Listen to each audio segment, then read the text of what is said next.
Let's play some Vampyr without killing anybody. And I just killed my sister. Okay, I think I downloaded the wrong what are you doing, step bro video. My sweet brother. What have you done? Mary! Mary! No. Hey, Stella! Hey, Sorry, but you left me no choice. You gave me no choice. I kill everybody who doesn't give me dialogue options. Okay, so I'm a vampire doctor during the Spanish flu. I think this game is awesome, especially if you play it during these times. The Spanish flu killed between 40 and 50 million people, and Corona is close to 3 million right now. What I'm trying to say is that the Spanish flu was 10 times worse. But even so, it still sucks. Anyway, I get to talk with a lot of interesting people in this game. For example, a lady that thinks she's a vampire.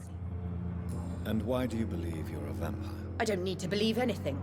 It is what I am. It is what I feel within this hollow shell of flesh. My main issue with the game was why does it have to have an autosave? If you did a mistake during the game, that's it. You have to replay it again. And believe me when I say it's not that fun to replay this game. I mean, I like the game is good, but when you replay it, you basically hear the same stories over and over. Nothing changes, the NPCs still have the same story. Let's say you fail a dialogue option. Because of that, you may not know the whole story for that NPC and the blood quality will not be 100%. And believe me, it doesn't need to be 100% because you don't really need to suck the blood out of everybody. You actually can finish the game without any issues, without sucking nobody off. To wait for her next nibble is the best reason to stay here. Every time she approaches my bed, she treats me like something tasty. A normal person. Aren't you afraid? She may hurt you if the game goes too far. She's quite harmless, I can assure you. Her head's broken inside is all. While I'm busted on the outside. But she's still beautiful. Living proof that there's hope for me. At first, I didn't understand why so many people hated the game. Well, it's not exactly hate because it still has a 7 out of 10 and that's pretty good. Anyway, I already talked about this and it's the autosave feature, at least for me. For example, I reach a very important part in the game when I have to choose to spare somebody, charm or embrace. I thought that the charm feature, you will forget all about this, was exactly that. I will make her forget about what happened. She will forget about the blackmail and everything is fixed. But that's not what happened. Or I have no idea because I didn't want to continue. It felt strange that I picked charm and I thought that it was the wrong option. So I restarted the game. And that's when I found out it's a bad idea to have an autosave feature. Well, an autosave feature is okay if you at least have the option what autosave you want to reload, but you just reload the last autosave, you don't have another option. Especially if it's a console. Because on PC, when I get a game like this, I just copy the save when I reach an important part of the game. And yeah, I know I can do that on console, but I need a stick and it's a lot harder and it's annoying and it doesn't really matter. So I just started a new game. And I still needed to talk with all the people and I still needed to skip everything because I already know the story. And here is the issue. What if I press the wrong button? What if I don't understand the dialogue and I think it was the wrong one? For example, later in the game an NPC dies. I didn't even met that NPC. I still have no idea why he died because I'm not sure if it was a bug or not. All I wanted to do is use my Vampyr points. So what now? I restart the game when I'm so close to the finish line? What if I do a mistake again? If I press the wrong button? Do you see the issue now with the autosave feature? Especially for a game like this when it doesn't really have replay value. It's not like you can find out different stories, you fail the dialogue or you don't. So you know a story or you don't know that story.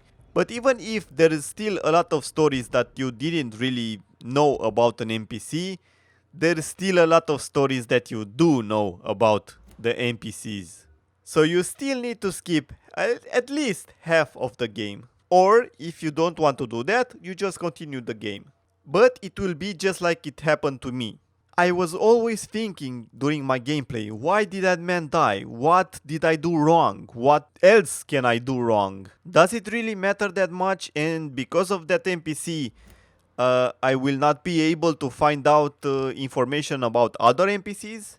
I really loved the story, even if it has a lot of issues. It made me interested in the game. It made me interested in the story, in the NPCs. But something like this can destroy all of that. These were issues that you only had with very old games. And I'm not sure why Vampyr decided that it's a good idea to bring that issue back. And let's not forget about another issue. A map that doesn't tell you anything.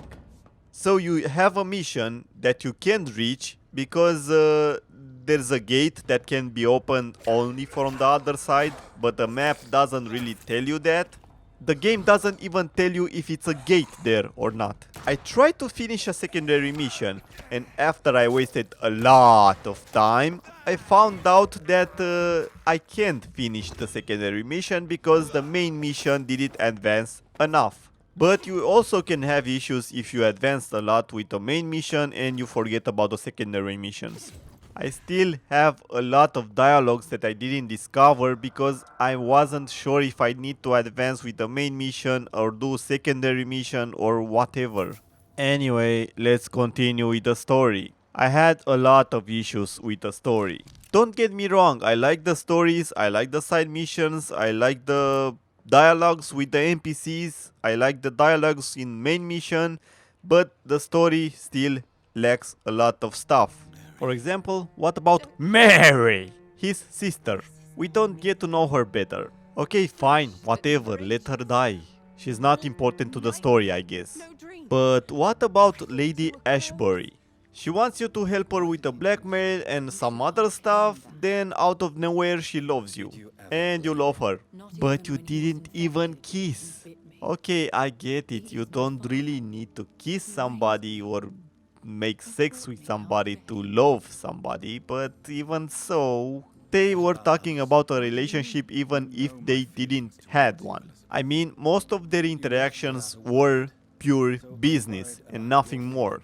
Then out of nowhere, it became romantic. I guess that can happen, but they barely trusted each other and out of nowhere they become lovers. Even when she said she loves him, there's no real trust between him, they don't really know each other, they didn't even go on a date. But whatever, they're vampires, and I guess she's already a few hundred years old. So I guess when you do this for hundreds of years, it's better just to skip the intro. Okay, I think I said a lot of bad things about this game and I need to say the good things because there's a lot of them and I think the good parts are better than the bad parts. For example, the main story and the side missions have a good story. The NPCs have a good story, even if maybe some of them are not complete. When I started Vampyr, I was really bored because I played a lot of games with bad stories that didn't really make me interested about the character's story. So when I started playing Vampyr, the game made me interested really fast in the stories of the NPCs, the world, the main character. So the story is really good when you experience it for the very first time. At least I was paying attention to everything in the game. I was interested to hear all the NPC's story. A lot of people also complained about the combat, and I didn't really find a problem with the combat. Sure, it's not a AAA game combat, but the abilities are interesting and fun to use. Let's finish the video with two interesting characters. The first one is Charlotte Ashbury. And of course she's the adopted daughter of Elizabeth Ashbury. The first and last time you meet her is when she's campaigning for women's rights, for equality basically. And I understand her. But I can't understand why she picked a place where there's no people. And even if you find a few people, what can they do? I think the best place to complain about stuff like this is where the important people are, the people who can change the law, the people with power. I also don't understand why people like her are so passive aggressive, and by people like her I mean a woman who fights for women's rights. For example, when he asks, "What are you doing out here?" she takes it way too personal. Like you only say that to a woman, and even if you say that only to a woman, what's wrong with that? Let's be real, if it's a criminal on the loose, a woman usually is the easiest target. Not always, but most of the time it is. So why is such a big deal if somebody wants to protect you to be sure that you're okay? Isn't that the point? You should be happy that people care for you. It's not like he was forcing her to go back inside or stuff like that. And later we see that clearly she knows that Dr. Reed is interested in her mother, but for some reason she still insists in flirting with Dr. Reed. I found that really awkward. I mean, this guy can become your father and you do these kind of jokes with him? I mean, I know that Pornhub ruined us, but even so, even if she's adopted, it's still wrong. Even if she was just joking. There are less dangerous ways, Doctor. Instead of throwing myself under a horse like Emily Davison, I could just throw myself into your arms. Stop playing this game at once, Charlotte. This is unworthy of you, of your mother, and of myself.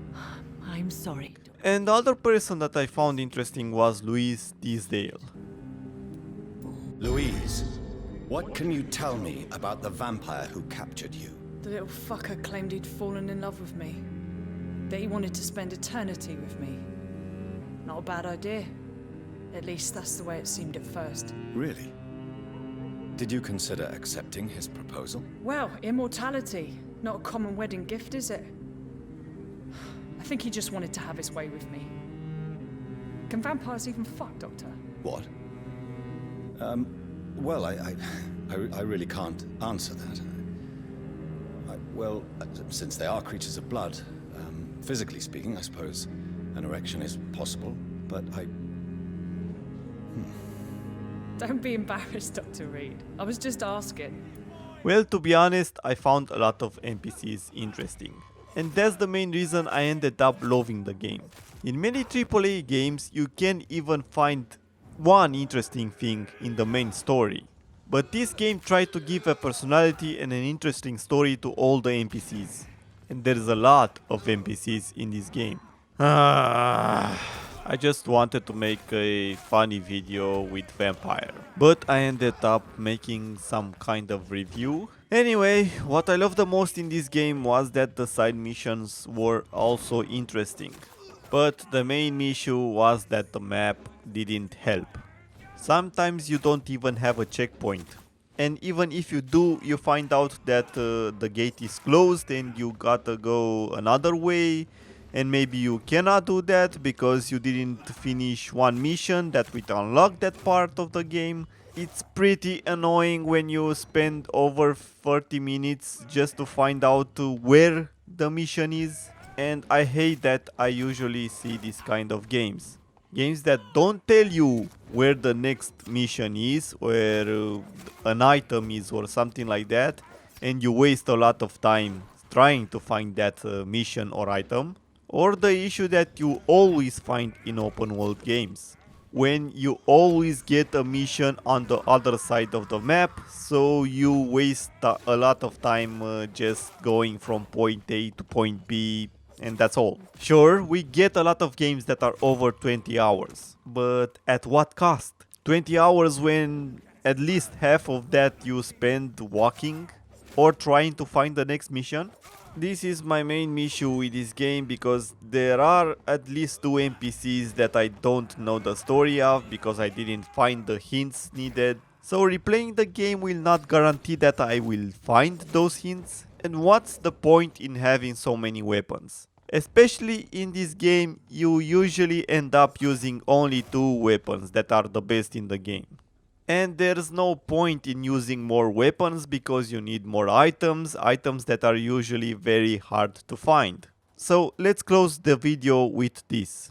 Vampyr didn't have a big budget for this game, but they still did a very good job with the game, even if the game has a lot of issues and some bad game design choices. But the main issue is that the game is underrated, and I think it deserves more love. There are so many AAA games with a short story that still didn't manage to make me interested in that story. And this game has a very long story and you know about all the NPCs, but somehow the game kept me interested. It's nothing mind-blowing, it's a simple story, but they managed to keep it interesting. This game really deserves a part 2 and I hope they will fix a lot of the issues and the game design. I think they have a good game, they just need to improve this, to upgrade this version of the game. We don't need a bigger game, we just need a very well polished game.